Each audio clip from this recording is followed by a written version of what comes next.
Rashtrawadi Congress party Sharadchandra Pawar गटाचे हिंगोली जिल्हा अध्यक्ष तथा माजी समाज कल्याण सभापती जिल्हा परिषद हिंगोली व Mohammad Isaq Patel memorial education society Jawala बाजारचे अध्यक्ष सन्माननीय मुनीर पटेल यांचा वाढदिवस मोठ्या उत्साहात व आनंदात जवळा बाजार या ठिकाणी साजरा करण्यात आला। या प्रसंगी आदरसोंडा व तपोवन परिसरातील विद्यार्थ्यांना सुप्त गुणांना चालना देण्यासाठी सामान्य ज्ञान व संगीत खुर्ची स्पर्धेचेही आयोजन करण्यात आले होते। त्याचप्रमाणे राज्यस्तरीय शालेय समूह नृत्य स्पर्धेचे देखील मोठ्या प्रमाणामध्ये आयोजन करण्यात आले होते।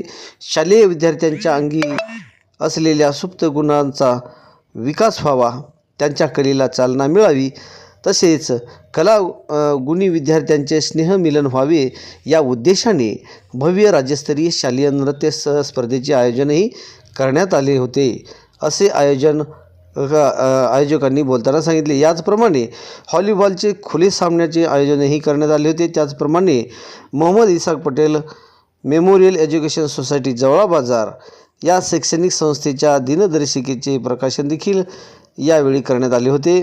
तसेच बक्षीस वितरण, निराधार महिला व पुरुष यांचा सन्मान देखील या ठिकाणी करण्यात आला होता। या कार्यक्रमासाठी माजी मंत्री महाराष्ट्र राज्य जयप्रकाशजी दांडेगावकर यांची प्रमुख उपस्थिती होती। या वाढदिवसानिमित्त आयोजित केलेल्या सर्व स्पर्धकांना उत्स्फूर्त असा दरवर्षीप्रमाणे याही वर्षी प्रतिसाद देखील मिळाला।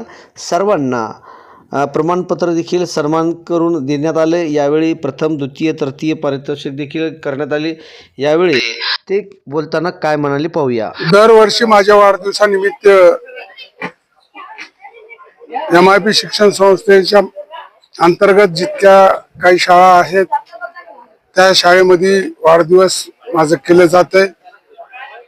खरं तर 5-7 वर्षापासून वाढदिवस बंद करायचे या हिशोबाने मी सगळ्याला कल्पना दिली त्या, परंतु आमचे सगळे शिक्षक, आमच्या संस्थेचे सगळे पदाधिकारी, महाराष्ट्र शिक्षण संस्थेचे बी पदाधिकारी आणि तिथले सुद्धा शिक्षक, तिथे बी मी उपाध्यक्ष महाराष्ट्र शिक्षण संस्थेचा असल्यामुळं सगळ्यांनी मला एक गोष्ट सांगितली की बाबा तुमच्या वाढदिवसानिमित्त शिक्षणामध्ये जे विद्यार्थी आहेत 1ली ते 10वी पर्यंतचे विद्यार्थी, त्यांच्या अंगामध्ये जे सुप्त गुण असतात त्यांना कुठेतरी या निमित्तानं सगळ्यांना एक खेळ खेळायला भेटतात, बौद्धिक त्यांच्या चाचण्या होतात आणि विद्यार्थ्यांना ते सुप्त त्यांच्या अंगातले गुण काढायचं एक भेटतंय। त्यासाठी तुम्ही तुमचं वाढदिवसानिमित्त हे चालू ठेवावं लागेल आणि हे विद्यार्थ्यांसाठी तरी आपल्याला चालवावे लागेल।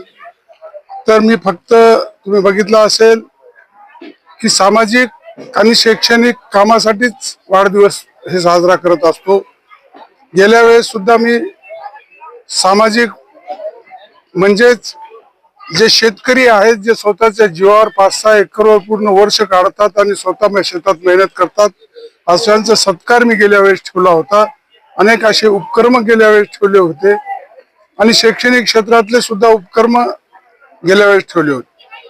यावर्षी सुद्धा आम्ही शैक्षणिक क्षेत्रामध्ये मग वेगवेगळे खेळ, सांस्कृतिक कार्यक्रम हे आम्ही सगळ्या शाळेमध्ये घेतलेले आहेत आणि ह्याला धरूनच जे निराधार जे बाया आणि पुरुष आहेत ज्यांना निराधारच्या पगारी चालू आहे, शासनाने जे त्यांना निराधार ठरवून त्यांना पगारी देतात, अशांना आम्ही एक त्यांचा सत्कार करून त्यांना मोटिवेट केलंय की त्यांना म्हणजे या जगण्यामध्ये त्यांना आर्थिक थोडंसं सहारा दिलाय आम्ही। त्याच पद्धतीनं जे माथाडी कामगार आहेत, जे काम करतात, पोते उचलण्याचं काम करतात, रोजंदारीचं काम करतात, अशा माणसाचा सुद्धा सत्कार करून त्यांना सुद्धा थोडंसं सन्मानाने जगण्याचं हे करून दिलेलं आहे। हे ह्याच पद्धतीचे सगळे कार्यक्रम आम्ही करतो।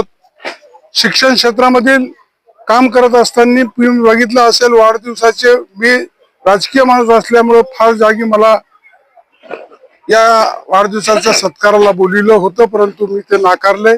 त्यांची सॉरी त्यांना माफी मागून नाकारले. परंतु शिक्षण क्षेत्रामध्ये मला आदरसोंडा इथं बोलविलंय जिल्हा परिषदच्या शाळेवर. मी तिथं गेलो. तिथं आम्ही पुष्टे येतात त्या पुष्टाचं वाटप केलंय.